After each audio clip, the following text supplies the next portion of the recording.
Welcome, reader, to a journey through the shadows and splendor of a world forever changed, where the fate of kingdoms balanced on the edge of a sword, and one man's relentless ambition would remake England and Normandy for centuries to come. In the cold stone halls of Falaise, a mother's lullaby echoes against ancient walls as a child is born to uncertain destiny. He is known as William the Bastard. Yet, on distant shores, fires flicker and prophecy murmurs. England's ancient crown awaits a fearless new master. This is the tale of William the Conqueror, a story woven with passion and betrayal, thunderous battles and whispered treachery, relentless love and unforgiving fate. William the Conqueror, Shadows and Crowns, Part 1. The Bastard of Falaise. Night cloaked Falaise in a velvet shroud, the bitter Normandy wind howling through the ancient stone of the ducal keep. In a chamber heavy with silence, broken only by the shallow breathing of a newborn, history shuddered and changed its course. For on that night, in the year of our Lord 1028, a child was born to Robert, Duke of Normandy, and Herlever, the daughter of a tanner. No trumpets sounded, no tapestries unfurled. This boy arrived not in glory, but in whispers, and the people called him William the Bastard.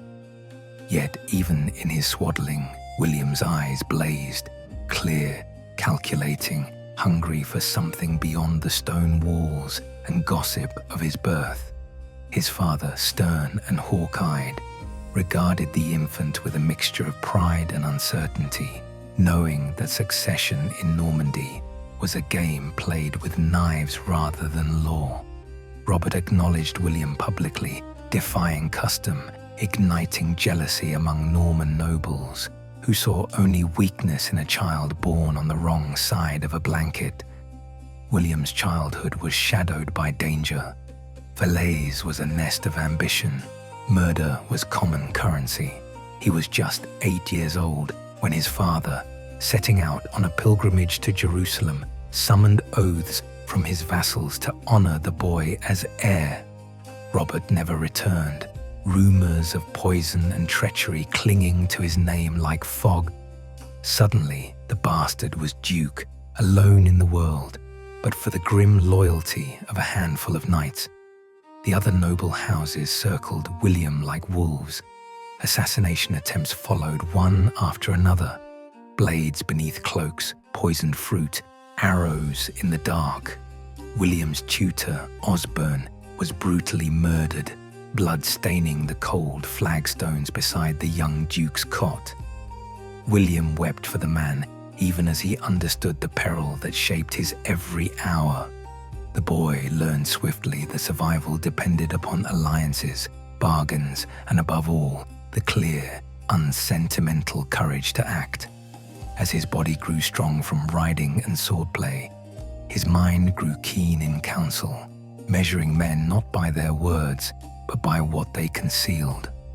His few loyal guardians, Alan of Brittany, Walter of the White Hands, held the fortress walls, teaching William the necessity of trust and mistrust in equal measure. At 15, declared of age by necessity, if not years, William took his seat at Rouen. His voice deepened, his presence darkened, filled with the force of unyielding will. By 20, he had crushed rebellious barons by the steel of his sword and the fire of his wrath, expanding his power until Normandy bent to his rule not from love, but fearful awe. Yet behind the armored exterior, William was not without feeling. In the rare moments granted by fortune, he slipped away from the council chambers to visit his mother, Herlever, whose unyielding spirit shaped the iron in his blood. Her story spoke of hardship, of clawing survival, and her pride in her son's every small victory glimmered in her eyes. When political necessity demanded marriage, William's heart was not at first engaged. The match proposed was Matilda of Flanders, daughter of Count Baldwin, a woman as proud as she was shrewd, and cousin to the King of France. Matilda, it is told, rejected the match outright, citing William's parentage and rumoured brutality. The tales vary, but in one, the angered William rode to Bruges, seized Matilda, and threw her bodily to the ground. Instead of hatred, this act sparked a fierce respect and ultimately passion between them. Their marriage, forged in fire, was to become one of the few constants in William's tumultuous life. In Matilda, William found his match. She was a partner in counsel as much as in prayer, quick of wit and fearless. Their affection ran deep, though William's temper sometimes spoke too swiftly. Together they built a family, Robert, their firstborn, to inherit Normandy. The quiet Richard, lost young in a tragic accident, William Rufus, brash and defiant, and Henry, youngest and sharpest of all. The ducal household thrummed with life and intrigue, but it was not enough for William to tame Normandy alone. Whispers from across the sea reached Rouen, whispers of England, rich and unstable since Edward the Confessor, childless and aging, sat upon its throne. William's claim was tenuous. By blood he was Edward's cousin, but many in England preferred Harold Godwinson, the powerful Earl of Wessex. Edward, exiled to Normandy in youth, had promised William the throne, or so it was said. In 1064, Harold found himself shipwrecked on Norman shores, and William, ever the strategist, took the chance to extract a stunning oath, sworn on sacred relics, that Harold would support him when Edward died. As William's men pressed Harold's hands to the bones of saints, the fever of destiny ignited in William's breast. When Edward died in January 1066, Harold seized the crown for himself, defying God, custom, and the memory of oaths made. William's rage was cold and absolute. He summoned his barons, invoked papal blessing, and set about assembling what had never before been seen: a grand invasion fleet to cross the stormy channel. All through that anxious summer, Norman forges clanged and hammers rang. Churches were plundered for gold and silver to buy wood, iron, horses, every tool of war. Nobles who had once plotted against William now rode beneath his banner, lured by the dream of English plunder and lands, the banner of papal approval, an embroidered cross on white silk, flew above William's camp, and the people of Normandy, their faith mingled with fear, marveled at the spectacle. Matilda watched her husband's preparations with both pride and dread. She knew the risks of such ambition. Defeat would mean death for William and ruin for all their children. Yet she stitched his battle standards with her own hands, blessing each with silent prayer, for she believed as fiercely as he in his destiny. September's storms finally abated, and William's armada, hundreds of ships, bristling with men and horses, caught a fair wind and surged across the channel. On the dawn of September 28, 1066, the Norman army landed at Pevensey, iron and leather and hope gleaming beneath the grey sky. The English were far north, locked in battle at Stamford Bridge against the Viking invader Harold Hardrada. When word came of the Norman landing, Harold Godwinson, bloodied but victorious against the Norse, marched his exhausted army south with desperate haste, covering nearly 200 miles in less than a fortnight. It was in October, near the village of Hastings, that the fate of England was sealed. Before dawn on the 14th, William knelt in silent prayer, the weight of nations pressing on his shoulders. He rode the lines, addressing his captains, Reinulf, Fitzosbern, Odo his half-brother, reminding them that this day would win a crown or death. The battle raged fierce and terrible, The English shield wall repelling charge after charge. Arrows darkened the sky. William's horse was slain beneath him, and for a moment, rumour swept the field. The Duke was dead. Stripping back his helmet, William shouted above the din, "I live, God wills it," renewed the Norman knight's feigned flight, drawing the English ranks into fatal pursuit.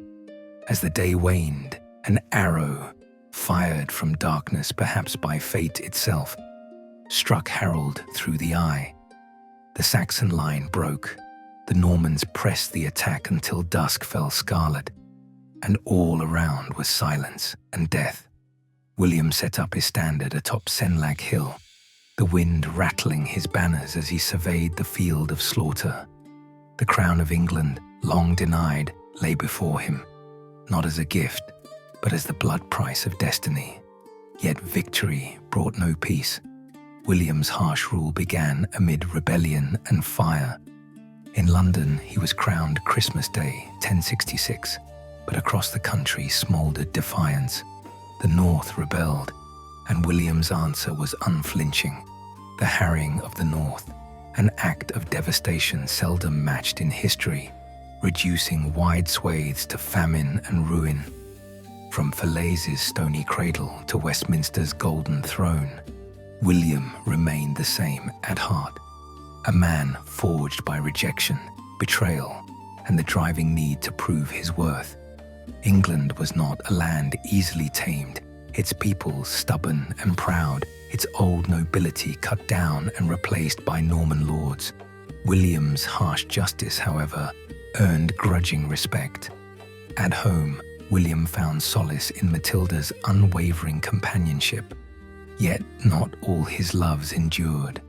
His eldest son, Robert Curthose, bristled beneath his father's authority. Dreaming of power he felt wrongfully withheld. Their quarrels would one day rend father and son, echoing the betrayals that had shadowed William's own rise. But that remains to be told. For now, William sits at the height of his power, weary yet unbroken, gazing across the realm he conquered, half in triumph, half in foreboding. For kings, when they seize crowns, must ever beware the price demanded by both God and history. Part 2. The Iron King. Winter's breath swept cold and sharp through the new king's halls in Westminster, thick with the scent of wax and wet stone. The firelight flickered against the carved walls as William, no longer the bastard, but now the conqueror, sat in solemn thought. The weight of an iron crown pressed upon his brow, heavier than any chain he had borne in Normandy. England, though won, refused to bend easily. William's earliest days as king were spent in unrest. Each sunrise brought fresh rumours of rebellion, whispers in the thatched eaves and murmurings among the battered Saxon nobility. Though the Battle of Hastings had shattered Harold's army, it had not quelled the fierce pride of an ancient nation. From the snowy highlands of the north to the marshes of Ely, Saxon thanes seethed with resentment. They could not forgive William for the foreign tongue of his court, for the castles rising on every horizon, for the cold precision with which he distributed the conquered lands to his Norman barons, for every lord loyal to William. A dozen dispossessed Saxons nursed grudges, recalling the oaths they had once sworn to their lost kings.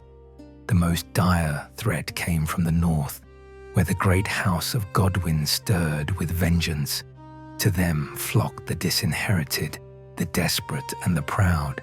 The city of York became the heart of conspiracy. In 1069, when Danish mercenaries landed, called by rebel lords and seeking their own prize, flames of revolt surged across the countryside. William's answer was as relentless as winter itself. He rode north, neither pausing for blizzard nor famine, burning villages and razing fields, a warning written not on paper but on the land itself. the harrying of the north, in which swathes of Yorkshire were depopulated, fields salted, livestock slain, left an indelible scar upon the kingdom. William's chroniclers would later write that for 9 years no green thing grew, and bones lay unburied upon the frozen earth. At night, as the wind howled against his tent, William sometimes remembered fillets of nights as a boy, fearful but determined, and wondered if the price of the crown was worth the sorrow it brought. Yet he could not show doubt, not even before Matilda, whose wisdom often served as a balm for his troubles. She ruled Normandy in his absence, governing with fairness and keen intelligence, earning the respect of all who served her.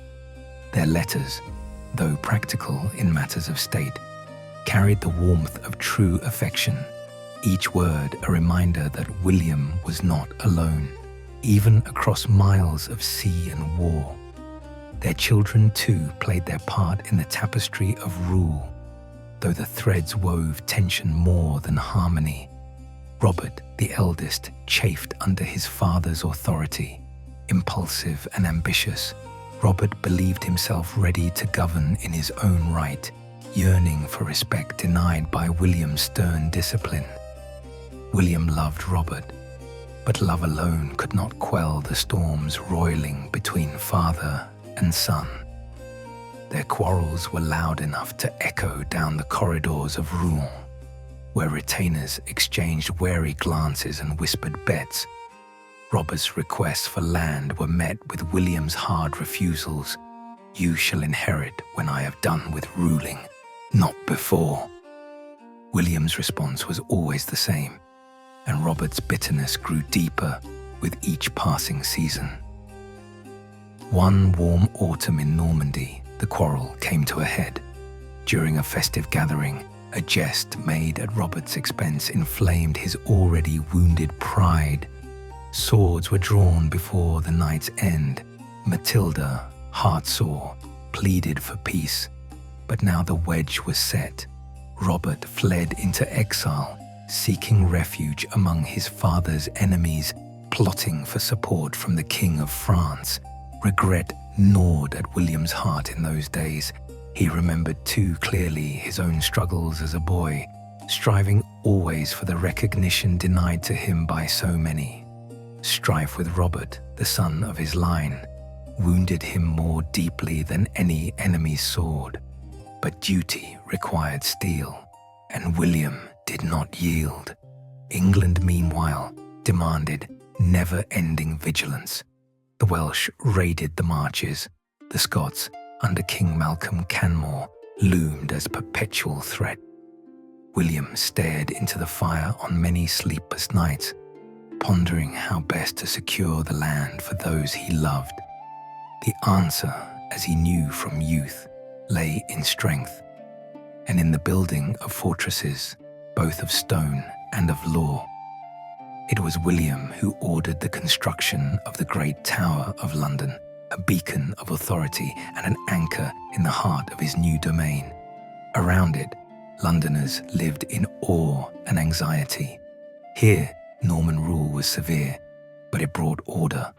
Across the land, castles rose, at Warwick, at York, at Exeter, each a reminder of the new master's reach.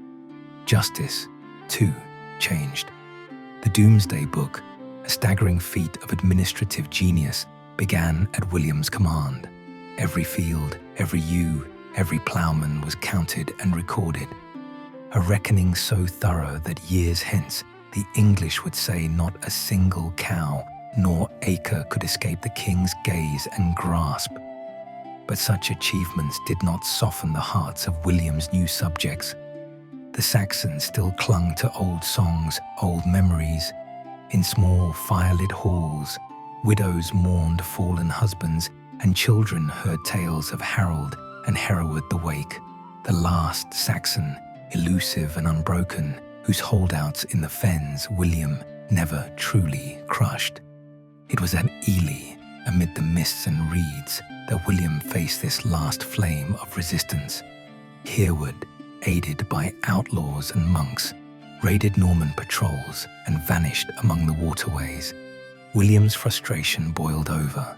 He ordered causeways built, gold offered, and finally, mercy to those who surrendered. The rebellion gutted and died.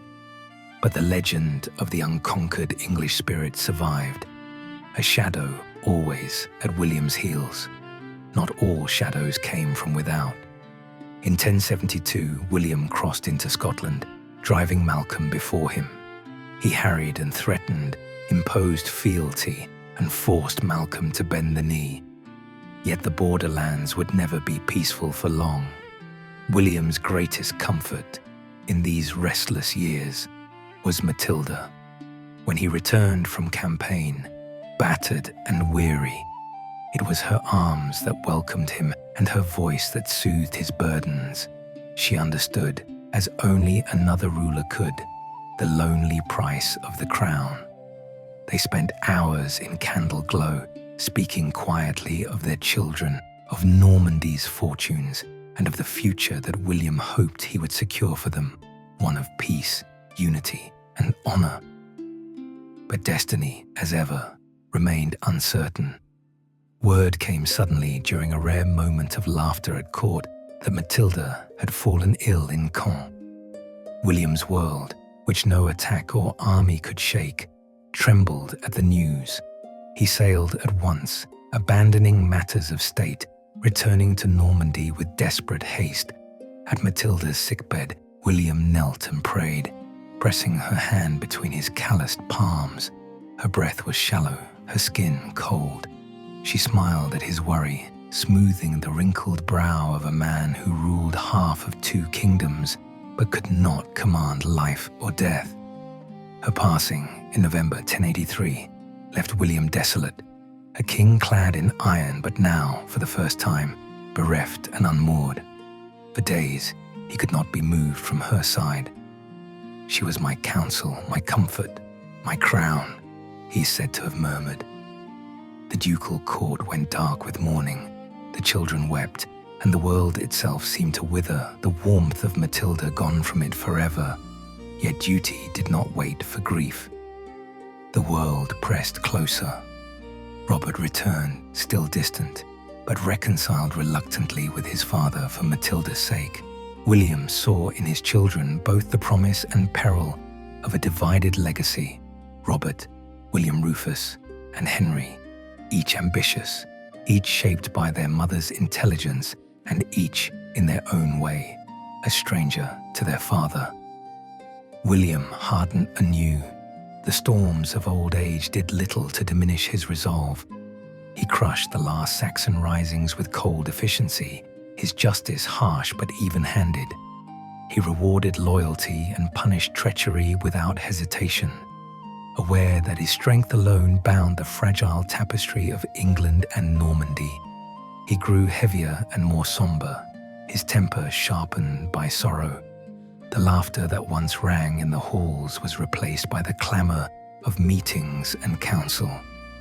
Sometimes, in the silence after midnight, William walked the battlements of his castles alone, staring out into the mist, as if seeking Matilda's guiding spirit among the restless stars. The years pressed on, relentless as the tides that shattered the coast. William aged. He became more distant from his sons, less certain of which legacy would endure. Robert was ever defiant. William Rufus, second-born, ambitious and cunning. Henry, the youngest, watchful and wise beyond his years. But in one thing, William remained steadfast. He would not allow his kingdoms to fall to chaos.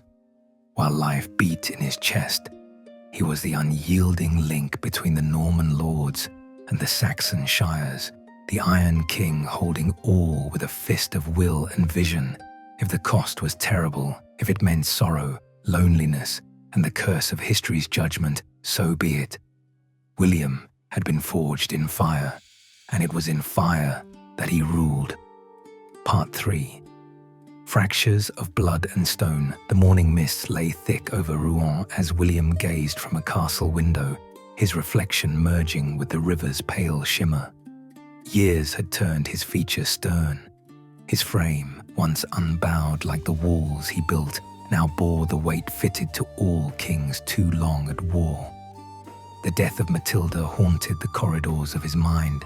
Her laughter, once a balm after bloodshed, had vanished, replaced by the brittle silence left behind by her absence. William grieved not just for Matilda, but for a unity that seemed increasingly out of reach. The kingdom he had carved through fire and will was settling into uneasy normalcy, ruled by Norman lords in Saxon lands, each with grudges to nurse and ambitions to pursue. Yet beyond the stone and parchment, William remained a husband, a father, flawed, hesitant, stubbornly hoping for connection even as it slipped away. Tension with his sons had only deepened. Robert, ever defiant and now restless in exile, sometimes in France, sometimes courting the support of Flanders or Anjou, sent word demanding the inheritance of Normandy. William Rufus, the second-born, watched every move with hungry intelligence, fiercely loyal to his father, but eager for his own place. Henry, the youngest, studied everything, learning statecraft from behind a reserved, careful mask. It was spring, years after Matilda's death, when William rode out across Normandy, trailing a court for progress and inspection.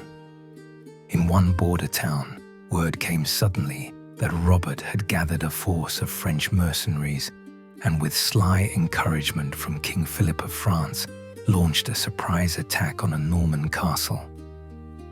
William's heart sank, not from fear of battle, but from sorrow at the betrayal.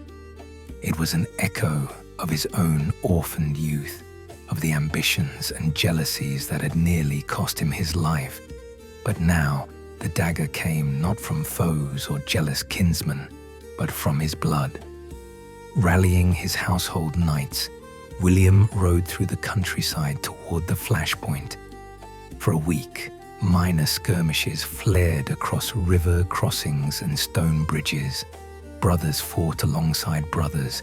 Fields ripe with spring wheat were trampled beneath steel horseshoes.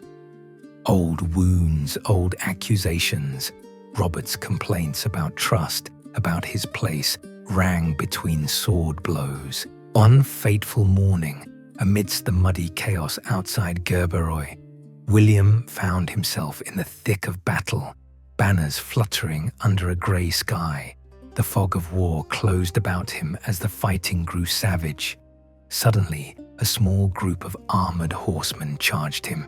At their head, a slim rider whose voice, raised in a challenge, was all too familiar. Father and son met in the melee, neither recognizing the other in the din and swelter of mud and blood. Their swords clashed. William, ever the greater warrior, pressed forward, but Robert, driven by years of longing and anger, struck a blow that toppled his father from the saddle. Only later did Robert realize he had wounded the unhorsed man and rushed to offer him his horse. Only then, in horror, did he recognize the stunned, furious face of his own father.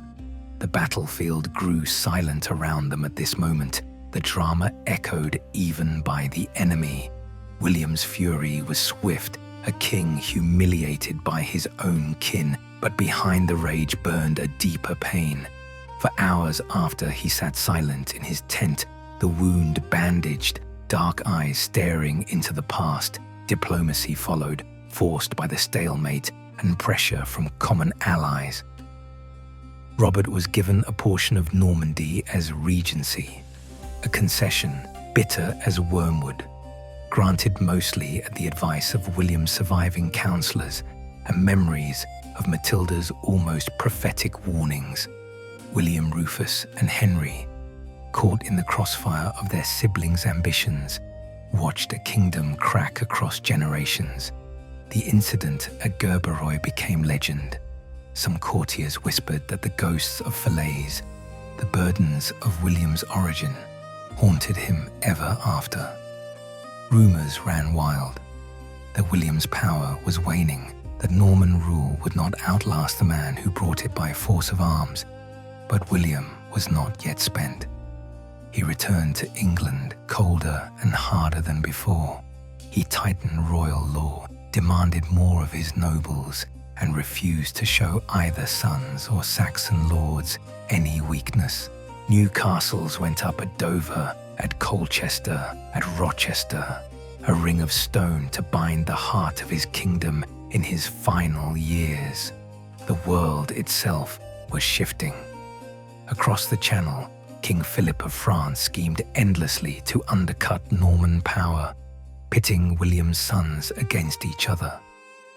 Welsh and Scots raided the marches whenever William's gaze shifted elsewhere, while in Flanders, new alliances blossomed with a subtlety that would have made Matilda proud. Throughout these storms, William's love for his children was as fierce and brittle as his rule. Sometimes, late at night, in the royal residence at Winchester, he would walk with Henry, discussing maps, reading chronicles, teaching the silent and ever-watchful son the skills of survival.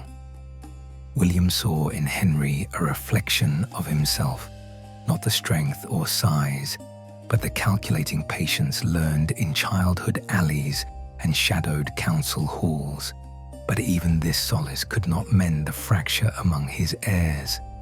Across the south of England, William Rufus began to build his own alliances among the lords and knights, his blonde hair and frank laughter a shadow to his brother's darkness. One autumn, a fire swept through the city of London, a great blaze that devoured shanties and even threatened the new Norman heart in the tower's white stone. William rode amid the ruins, listening to the grief and rage in the voices of the people. His law was swift, rebuilding ordered, taxes levied, justice dispensed with an impartial harshness. He brought more Saxons into royal service, recognizing at last that the two peoples must find peace or perish in endless feuds. The royal court became a strange mix of languages and customs, cloaks of blue blending with Norman red, Saxon oaths uttered beside Norman prayers. Yet even this wise adjustment could not pacify everyone. There were still murders on moonless roads, acts of sabotage, the occasional wild rumor that the old line of kings would return. Aging and more isolated, William turned to faith, founded new monasteries, endowed churches in England and Normandy both. The chronicler's candles burned late, inscribing his commands and regrets on priceless vellums as if, at last, William sought to secure his legacy by more than battle and iron. In these last years, memories haunted him. He remembered Harold's dying look at Hastings, the hunger of the Yorkshire peasants after the harrying, the weddings, the births, the long nights of laughter with Matilda, and the sundering with Robert, a wound for which there would never be a salve. As his body grew heavier, his gait slower, those who loved him most saw the toll that destiny and ambition had exacted. Yet whenever he rode out in public, crown gleaming, back straight, he commanded fear and admiration in equal measure. None could deny that William had held together two realms through sheer strength and will. The fateful year of 1087 dawned. War came at last on the Norman border, with Philip of France mocking the old king for his corpulence and age. William laughed bitterly, vowing to show the foolish boy on France's throne what remained of the old wrath. Despite crippling pain, he donned his armor, summoned his knights, and rode to Mantes, where Philip's men had burned Norman towns. The siege of Mantes was brutal. William, directing the attack from horseback, was still unmatched in command. As flames twisted upward from the conquered town, William's horse stumbled amid the rubble, pitching him forward onto the burnt beams of a ruined house. The wound, a deep bruise and internal rupture, was severe. Pain racked him. Still, he refused all comfort until victory was assured. The ride back to Rouen was agony. William, once so mighty, was now borne slowly by his men. In the quiet of the priory, as his body surrendered, William summoned his sons to his bedside. Robert, at last reluctantly reconciled. William Rufus, hungry and expectant. Henry, watchful and waiting. In his final moments, William divided the legacy, Normandy by right of birth and for peace, to Robert, England, product of the sword and will alone, to William Rufus. Henry, the youngest, was left with silver, but the promise that fate alone would shape his future. The sons nodded, as brothers, as rivals, and as inheritors of an iron dream. At dawn, William took Holy Communion, confessed his sins, and dictated final gifts to the church and poor. His voice, at last spent, faded into the hush of the chapel. As the sun rose over Normandy, William the Conqueror, bastard, husband, father, king, breathed his last. The news echoed from Rouen to Westminster and beyond. The king who had shattered worlds, who had forged modern England, was gone. Men who hated him hung their heads, men who loved him wept. Even his enemies lit candles for his soul, knowing that the world would not soon see his like again. Yet the legacy William left was far larger than any crown or castle. He had shaped England, bridged Normandy, grafted two worlds together by sheer force of will. He had known love and betrayal, laughter and loss. And out of the wreckage, a new dawn for a wounded kingdom, one the sons of conquered and conqueror would share, for better or for worse. Versus William the Conqueror, Shadows and Crowns. Part 4. The Price of the Crown. The bells of Rouen tolled in the pale light. Thick with mourning, William's body, once so mighty, lay shrouded in the priory, a king stripped of armor, a man at last brought low by the world's inexorable wheel. His death, so sudden and yet so expected, created a great vacuum across realms and hearts.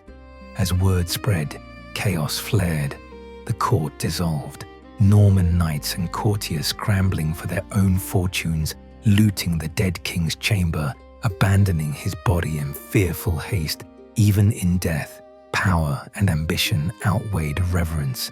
The townsfolk of Rouen, nervous and grieving, watched as old rumors about the bastard duke resurfaced. His life had been a war. Even his death could not ensure peace. Robert, the eldest, newly returned and still uneasy, received Normandy. He rode through Rouen's winding streets with his closest friends, noblemen, veterans, and opportunists. Yet William's warnings haunted him. The duchy was restless, threatened by France from one side and Flanders from another. The barons respected power, not sentiment. Lax and generous, Robert struggled to command their loyalty in the way his father once had. William Rufus, Rufus the Red, hurried to England, bolstered by loyal knights, clutching the keys to the treasury and a charter confirming his father's dying wish. The Archbishop of Canterbury crowned him king at Westminster, not with the confidence of old, but with the promise of new beginnings for Norman lords, eager to guard their English gains. Yet Saxon ears heard only a foreign tongue and saw Norman banners where their own had fluttered for centuries. Henry, the youngest, stood alone for the first time, clutching a chest of silver. His brothers eyed him with suspicion, for he was clever, silent, and never hurried to choose a side. Henry watched and learned, knowing, as William taught him, that patience and insight were worth more than any sword.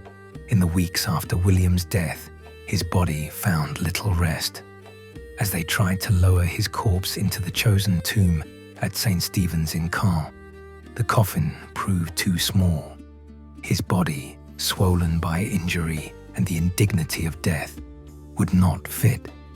The stone cracked, the stench arose, and courtiers recoiled. It was a cruel, final echo of William's youth. The bastard denied, even in death, an easy passage. Chroniclers would write of this as an omen, but the truth was simpler. Even the greatest must yield to the frailties of flesh. England and Normandy, once united by force and crowned with hope, began almost at once to drift apart. Robert's uncertain rule emboldened Norman barons to carve out their own domains, while William Rufus's high-handed ways strained the fragile peace in England. In the north, Saxon unrest simmered again, joined by lords who once bowed to William but saw advantage in the confusion. William Rufus kept his father's harsh discipline, but his temper was quicker, his laughter more brittle. He surrounded himself with favorites, often slighting old allies. The Saxon people, seeing only new burdens and the loss of ancient rights, murmured of rebellion, and the days of Hereward became legend once more. The land shuddered under the change. The castles, symbols of Norman might, remained, but within their halls loyalty was more uncertain. Robert's inability to hold his realm made Normandy a breeding ground for intrigue and betrayal. Meanwhile, Henry, ever watchful, invested his silver, buying land, assembling loyal men, ever waiting for the moment the world would shift yet again. As the dust settled, the new order emerged fitful and raw. Robert sailed for crusade, eager to win honor abroad, leaving Normandy leaderless. Henry grasped control of Cotentin and Avranches, shoring up influence. William Rufus waged war along the Welsh border, ever eager to prove himself as shrewd and mighty as his father. And yet, always, the memory of William loomed. In the great halls, his legacy weighed on every stone and mirrored in every dispute. Some remembered the terror of his iron will. Others recalled the justice that, however severe, ended the chaos of rival Saxon lords. Younger knights idolized the legend, while older counselors spoke quietly of the pain and sacrifice behind the crown. The sorrow of William's death was most keenly felt in the changes left unfinished. The Doomsday Book, completed before his passing, became a testament to his will, a document that outlasted every quarrel. Its Latin script a monument to the king who would know every field, plough, and hearth. Peasants in distant villages realized, sometimes in awe and sometimes with bitterness, that their world had been counted, and so, in a way, they belonged to history as much as to their new lords. Yet England changed with each new year. The children of Norman knights and Saxon maidens grew up neither one nor the other, double in blood and mind. Churches rebuilt, new roads laid, old nobles replaced or reconciled. The fabric of the land thickened, scarred but healing, marked forever by William's passage. For Robert, Normandy's slide brought regret. He remembered his father's impatient lectures, his mother's softer warnings. As the years passed, Robert's opportunity slipped by. He would become known less as a ruler than as a knight-errant, spending his inheritance and risking all for foreign causes. Normandy, lacking strong leadership, would fall prey in time to the ambitions of others, including Henry, who waited and watched, silent and patient. For William Rufus, the throne brought endless struggle. Old allies turned suspect, rival brothers plotted from across the sea, and Saxon rebellion blazed anew in the north. William rode from castle to castle, his anger as sudden as summer thunder. He expanded royal hunting grounds, ignoring the old claims of the people, and his court became known for splendor and corruption. Rufus ruled for years, but never with his father's dreadful clarity. His sudden, unexplained death in the New Forest would bring an end just as swift as his rise. Henry, called Beauclerc for his learning, seized his moment as the world unraveled.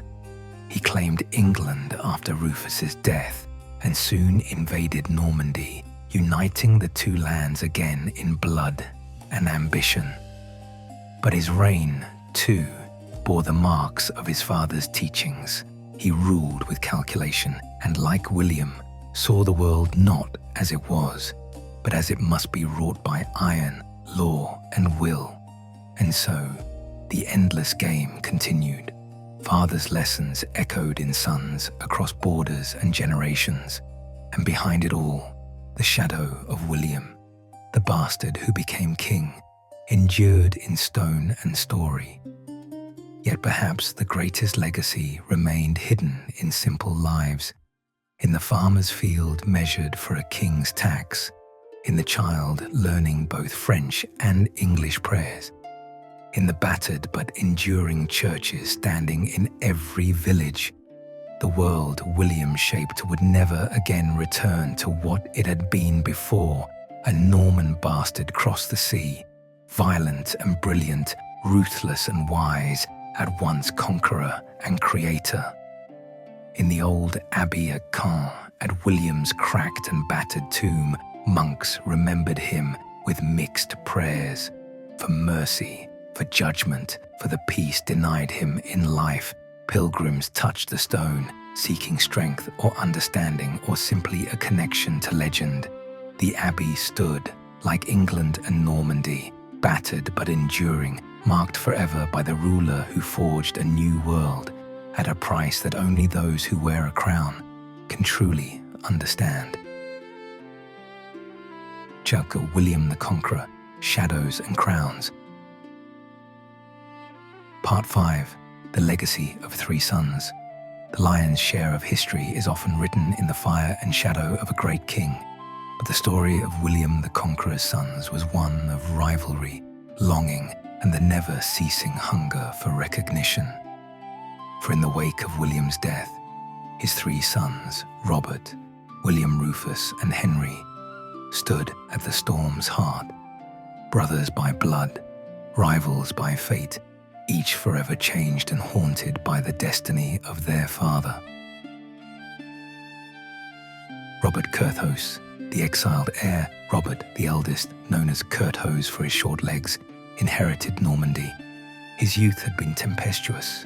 A child both loved and feared, he shared his father's impulsiveness, but not his iron discipline.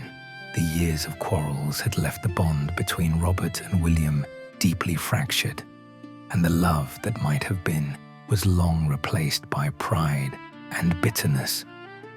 Once invested as Duke of Normandy, Robert surrounded himself with friends and flatterers rather than hardened knights and loyal administrators.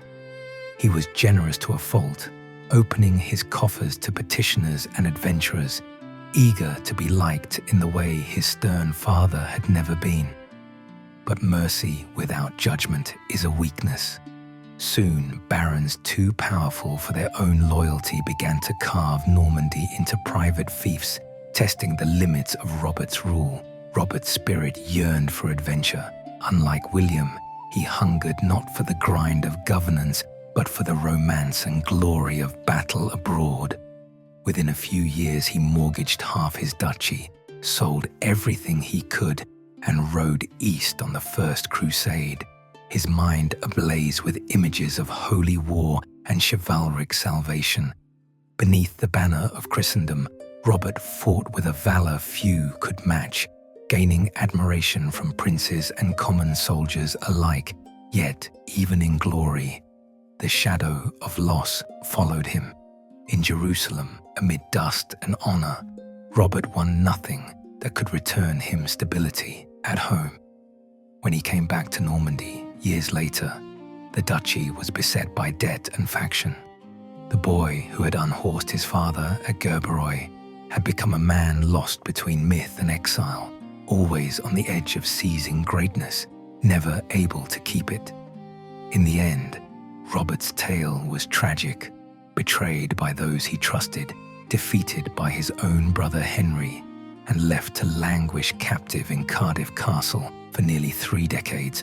There, in loneliness and faded glory, he became a warning and legend, a mirror of the old wounds fathers and sons bear. William Rufus, the Red King. William Rufus, the middle son, bore the crown of England after his father's death. Striking in appearance, a shock of russet hair, ruddy cheeks, and eyes forever searching, Rufus was energetic, clever, and sometimes cruel. His reign was marked by both brilliance and brutality. To the Norman lords, Rufus was familiar and shrewd. He extended his father's policies, rewarded loyalty, crushed opposition with engineered ruthlessness, and demanded taxes to fill his wars and monumental projects. The castles and cathedrals that began to dot England's green hills owed themselves, in part, to Rufus's drive for power and grandeur. To the Saxon remnant, Rufus was more foreign than even his father. He protected few of their old rights and pressed hard for resources to fund his campaigns against Scotland, Wales, and even his brother Robert. He was accused, not without reason, of impiety, neglecting the church, favoring licentious and grasping courtiers, living in the shadow of sin and glory alike. But Rufus retained something of the wild energy that made his house famous and feared. He was bold in battle, laughing in the face of bleeding wounds. His court became a place of intrigue, wit, and too often scandal. The few close to him, men like Ranulph Flambard, came to love him well, if not always wisely. For his enemies, Rufus was an unpredictable storm, beautiful and deadly in equal measure. His end, as dramatic as his life, came on a summer day in the New Forest. A deer hunt, a quick shot, an arrow loosed by Walter Tyrrell supposedly by accident. Rufus fell, pierced through the heart. Some whispered of assassination, others claimed the wrath of God for a sinful king. Whatever the truth, his body was abandoned by his companions and carried in humility to Winchester Cathedral. No children mourned him, no wife. Only the crown's weight, passed swiftly to his youngest brother, remained. Henry, the scholar and the king. Henry, the youngest and most inscrutable son, was the watcher. His brothers quarreled, ruled, squandered, and he observed, learned, and waited for fate's tide. Of all William's children, Henry most resembled his father in intellect and ambition. Educated, fluent in Latin, curious about both scripture and the laws of men, he was nicknamed Beauclerc, the good scholar. An outsider in early adulthood, Henry wisely invested his inheritance, bought lands, employed counselors, built friendships with both Saxon and Norman lords. When William Rufus fell in the New Forest, Henry wasted no time. He rode to Winchester, seized the royal treasury, and forced his election as king. His speed and skill surprised all, especially Robert, still in Normandy, who believed England to be his for the taking. But Henry knew that rule was not merely a birthright or achievement in battle, but an endless work, an art as much as politics. He swore to restore good laws, to ease the Norman yoke, to honor the English church. His Charter of Liberties was a clever attempt to bind nobles and Saxon remnants alike, a precursor to Magna Carta in spirit, if not in letter. Henry was a builder of systems as much as walls. He staffed his court with trained clerks, standardized currency and justice, and brought once warring nobles to his side. His reign was long, decades of careful balance, military might, and legal reform. He conquered Normandy in 1106 at the Battle of Tinchebray, defeating and capturing Robert, forever sealing the union of the conqueror's two realms. But Henry, too, bore the scars of loneliness and loss. His only legitimate son, William Adelin, drowned in the White Ship disaster, shattering Henry's hope for an unbroken dynastic line. In age, all his careful plans threatened to unravel as cousins and nephews warred for succession, echoing, as ever, the storms of William's own youth. Brothers and rivals, the tale of William's sons is a tapestry woven of love and envy, closeness and distance. Their father's example haunted them all, a relentless drive for greatness, an uncompromising view of power. Where William's strength had held two lands together, their rivalry nearly tore them apart. Robert, more romantic, less ruthless, lost both duchy and freedom. Rufus, the fiery warrior, ruled for a fiery, beautiful decade, then died alone. Henry, patient and shrewd, outlasted them all, but even his triumphs turned to sorrow in the end. Together, their choices shaped not only England and Normandy, but the whole of medieval Europe, planting seeds of conflict and assimilation, sowing new customs, forging a blended society from the ashes of conquest. For the people, Saxon and Norman, rich and poor, the sons remained distant figures, their actions felt in taxes, in ever-rising castles, in the clash and melding of language, customs, and law. In the harvest songs and Sunday prayers, the legacy of William's sons trickled down, not just as kings, but as flawed men who struggled against one another and against the ghost of their father. Epilogue: the shadow endures. As years became decades and the glory of the conqueror faded into legend, chroniclers in quiet monasteries paused in their writing to consider the strange fate of William's house. Few dynasties had begun with such violence or reached such heights. Fewer still were torn by such bitter family struggle. The conqueror's sons, brilliant, doomed, triumphant, tragic, became the measure of all who would wear a king's crown. For in the hearts of rulers and the prayers of peasants was left one lasting truth, that the price of power passes always to the next generation, and that the shadow of a great king lengthens long after his death.